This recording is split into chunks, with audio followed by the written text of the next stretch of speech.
Okay, guys, I'm actually here to give a review of the first two episodes of Power Rangers Dino Charge. I normally do not review Power Ranger episodes in general because, you know, I do it for season only.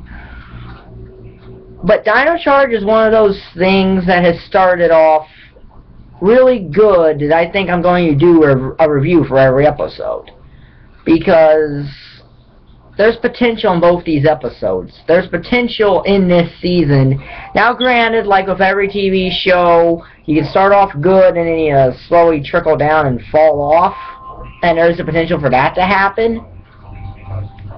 But there's also a lot of potential for greatness from this season. And I never made a video on the theme song, so I love the Dino Charge theme song. Okay, sure, it's still reusing Go Go Power Rangers and all that stuff. And the thing is, I don't necessarily have a problem with them reusing Go Go Power Rangers as it's a classic, and I think that every Power Ranger show should probably incorporate some kind of Go Go Power Ranger thing into it. But I like that it's not just Go Go Power Rangers of 4 rhyming words like Samurai, Super Samurai, Meg-Force, Super Meg-Force were. This is actually something where there's actually an original verse here. There's a verse, and we don't have the roll call either that ruined a lot of these. That has ruined that, because that's dumb. I will say the cheesy smile thing, well, that's a throwback to MMPR, because that was always, I mean, they did a lot of those through, what? MMPR through Wild Force?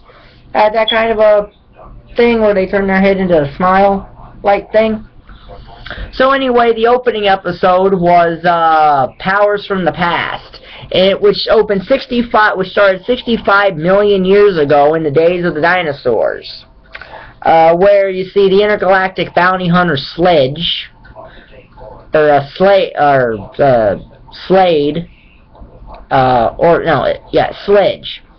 That's his name. The intergalactic bounty hunter Sledge and his girlfriend, Quazenseal or whatever, I can't pronounce her name. So, and his General Fury, and there's a blue guy there that sounds a lot like Babu from NPR. And they're chasing this little alien dude called the Keeper. And the Keeper is the keeper of the Dino Gems, Inner Gems, a source of mysterious power that Slade thinks will help take over the world. Of course, like every villain anywhere in existence has wanted to do, right? Including M. Bison in the very bad Street Fighter movie. Well, not bad per se, but anyway. Keeper plays dead and somehow has a way to plant a bomb that Fury picks up. Fury and Keeper then gives the Dino Gem, the Inner Gems, the Inner Gems to a group of dinosaurs, and all of them have a Pacific color. You know, red, blue, green, black, pink, and all the other colors in this season. But the bomb explodes and Slade's ship's asteroids fall to Earth, presumably killing the dinosaurs. So, yeah. So then we fast forward 65 million years into the future. To present day, if you will. We don't know the city yet. That's probably a better thing, but it's probably somewhere in California. You don't shot in New Zealand, but where we see this school group and they're taking a tour of a dinosaur museum.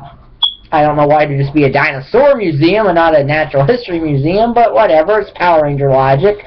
Dino Thunder only had one museum, it was a dinosaur museum, or at least an exhibit that was dinosaurs and all like that. But that's where we meet our Red Ranger, Tyler Navarro, our first Filipino Red Ranger, if I'm not mistaken. Anyway, Tyler takes time out to take a selfie with a dinosaur fossil. I would bash this except for one thing. That's how normal teenagers nowadays actually, you know, act. Teenagers take selfies over everything now, so I'm not going to bash that. At least makes the character look believable as a teenager. They were introduced to our next Ranger, Shelby. She works at a restaurant that is inside this place, serving Bronto burgers. And she serves something to, I guess she runs the place. Her name is Kendall, as we would find out later. Kendall Morgan, I believe it is. Anyway, they're going on this dig, and Shelby wants to go along, but because she's a waitress, Kendall doesn't think that, she can go. So she stows away. Now, before all that, we're also introduced to our Blue and Black Ranger this season, Chase and Coda. Chase is from New Zealand, and he uses a pickup line on Shelby that's lamer than some pickup lines, that says, let's just cut to the chase here with her. And Shelby asks, does that work on New Zealand girls? And Chase says, no, it doesn't. That's actually very subtle humor that I actually like. Power Rangers don't need to be super serious all the time. Do I think it helps certain times to be super serious? Oh yeah, it makes you feel like a more better show in essence, but this is not forced comic relief. This is natural comedy, really. This is natural comedy, and that's much better in a lot of ways. Anyway, Shelby ends up seeing this monster trying to go after a box in the truck that she's in. And she stops the monster. Turns out the pink inner gem is in that box, and the monster wants it. And Tyler's fighting off another thing that looks like a Scooby-Doo villain in a cave where he finds the red inner gem. And there's this nice little bit of comedy where Tyler's going all out to fight, and he happens about Shelby, who goes, I happen to be in the neighborhood, and Shelby goes that there's no neighborhood here.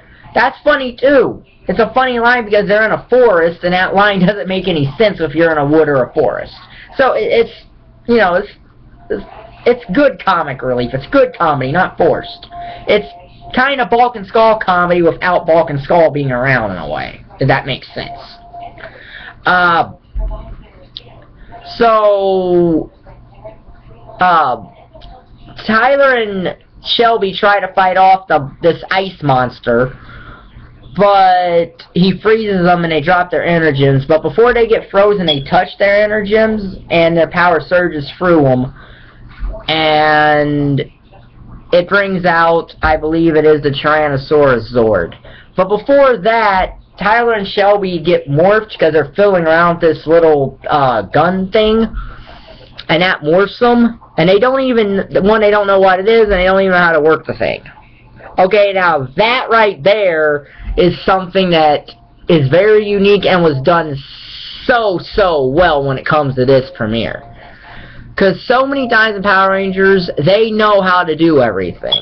Some cases it makes sense, some cases it doesn't. In cases like SPD, they knew that because SPD is a group of Rangers anyway, so they would already know how to use their powers. It just doesn't work a lot of other times, though. And all that. But this is one of those times where they don't know what to do, and it's trial by error. That works so well. They realize, you know, and all that, and they eventually make the monster retreat, and Tyler and Shelby go back towards the dinosaur museum. And on their way back, they're talking about the inner gems, or what they found, and we find out that Tyler's backstory is that he's looking for his dad, who disappeared 10 years ago into a fight with Fury. During a fight with Fury. There's potential here to be a really good backstory, especially considering that through 40 episodes of Megaforce and Super Megaforce combined, I don't think any of us know anything about Troy, about Troy at all. So, got a lot more in this one episode about Troy, Tyler than you ever did about Troy over 40. And that was good. Now, I just hope that the writers of Dino Charge don't go with the whole Tyler's dad is Fury thing, because that would be really stupid and cliche. But maybe his dad starting out as an evil ranger or something like that. That's more intriguing. There's a lot of possibilities they could go with this. And hopefully they choose the non-predictable one. Anyway, that's how the Powers from the Past ends, which I actually grade very, very good, actually. If I had to rate it from 1 to 5, I'd give it a 5. Because it was a very good premiere. It's kind of like Day of the Dumpster in a way. Day of the Dumpster is a good premiere, and that's the premiere of the entire franchise, and it was a very good premiere episode. This is on par with that in a way. And ironically, a lot of that leads in to the next episode, Past Present Fusion, which opens up with some teenager in a barn practicing fencing, and he's going to find his dog, and his dog's being attacked by a monster, which is Fury, and he finds an Energem, which is the green one, and the teenager Riley fights off Fury. And he goes, and his mother decides to let him go to the dinosaur museum for the whole summer. So that means that this season is going to be taking place over the course of a summer. Sets up a timeline. It sets up a timeline in a way. Now, for only 20 of the 40 episodes of this, but still. And Riley's his bike breaks down on the side of the road, and Tyler and Shelby just happen to be driving down the other way, and the wind blows away the book that Riley had, so he's forced to take a ride with Shelby and Tyler. They come across this car that is overturned. I'm like, wow, that's interesting. You don't see this in Power Rangers much unless it's like a finale. This is the second episode. You're seeing an overturned car. And it's leaking gas, too. Wow. And a kid's show, mind you. This is one of those touches that might make this season quite good. And with the power of their Energens, Shelby, Tyler, and Riley push this car into the air and it explodes. See, there's the corniness that Power Rangers have, but still done in a remotely comedic way, that it was their Energens that allowed them to do that. So they make it to the dinosaur museum, and they see this dinosaur fossil. And Tyler wants his picture taken inside the dinosaur fossil, which Shelby was going to do. Turns out there's a secret passage inside this dinosaur fossil, and it leads into a lab, presumably under the museum, which is going to be our base of operations for this season.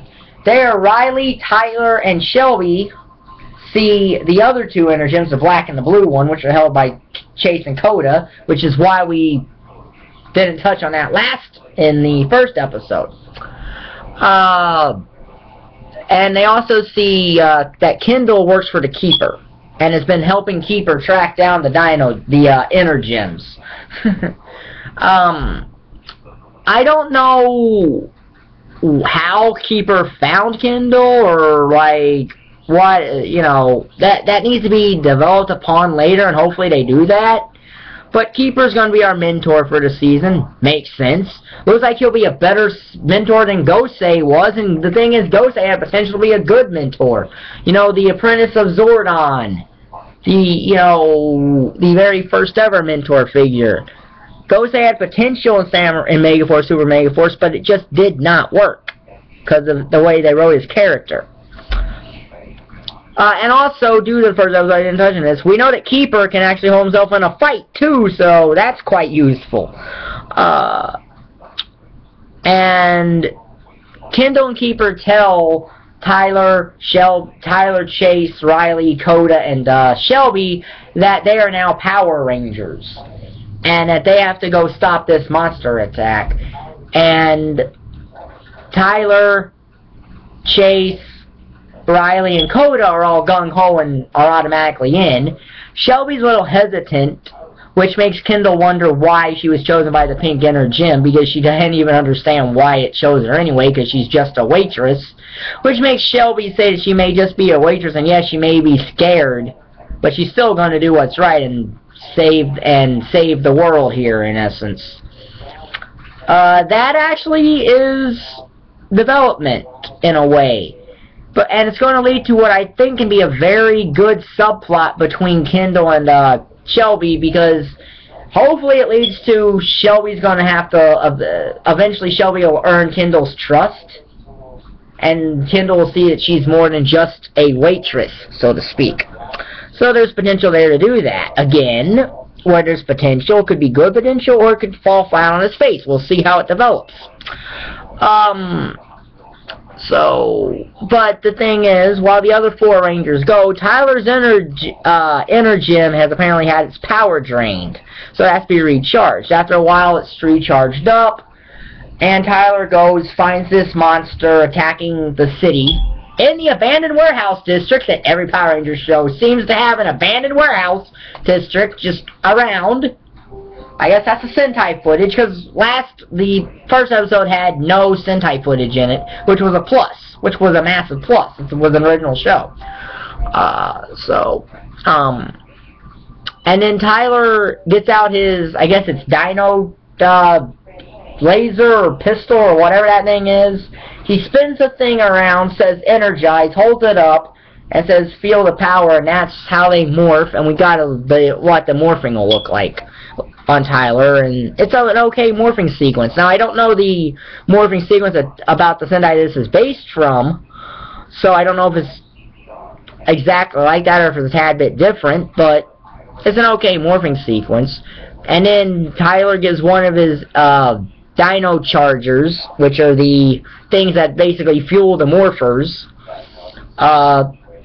into the Tyrannosaurus Rex Zord. And then the other Rangers show up and they morph, and they essentially defeat the monster, the foot soldiers, and the gigantic thing with the Tyrannosaurus Zord. And then Keeper tells them that that monster was one of Sledge's or Slade's or whatever his name is. I believe like I said, it's Slade. That's one of his various monsters that we're going to have to be facing, and it essentially sets the status quo up. Is it as good as the premiere? Probably not, but it's not a bad show at all, actually. It was actually very enjoyable, very entertaining. So I like where they're going with over these first 2 episodes. Now, we're going to have to wait to see how this plays out, but this could potentially be one of the best Power Rangers series that we've had in a while, probably since In Space. Now, granted, I've not seen all Mystic Force yet, or Operation Overdrive, Jungle Fury, or RPM, which I know is a mixed bag. But again, I am gonna watch all those. I'll continue Mystic Force on Tuesday. My WrestleMania review series for a while has put that on hold a little bit because I have to watch all these WrestleManias, and I only have certain numbers of them on DVD, so I haven't used WWE Network for them. But because I have used WWE Network for WrestleMania 8 and such, I'll be able to watch Mystic Force and get that review out for you. So I'm hoping to have it done by the end of the month, but if not, it'll definitely be done by the around the 1st of March for Mystic Force review. If you're a fan of it and want to watch those. In fact, if you want to watch any of my Power Ranger review series, I put a playlist about them for any Power Ranger related thing, and all the Dino Charge reviews are going to be their own playlist. So yeah, I like where we're going. I like how we didn't get all 5 Rangers in the first episode. I thought that was sorry about that. I thought that was a very ingenious idea. And I think that these Rangers are going to have some very good chemistry. I think the acting here is really good. And this show doesn't talk down to us, which is the most important thing to me. As long as it doesn't talk down to me, I'll probably enjoy the show. I'll probably enjoy the series overall.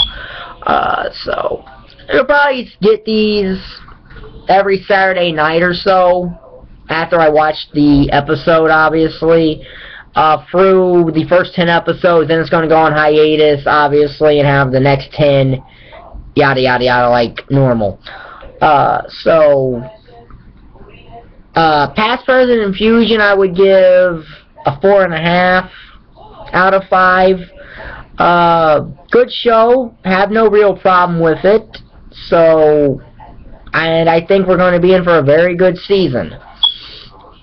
And hopefully that momentum will carry over, obviously, into Dino Charge, which is still a dumb name, but hopefully it carries over. The momentum that Dino Charge could have, hopefully carries over to Dino Charge, which I assume will still be based on the same Sentai that Dino Charge is based on. Anyway, if you like this video, hit the like button down there, hit the subscribe button down there. If you want to, leave a comment, and thank you for watching. Bye.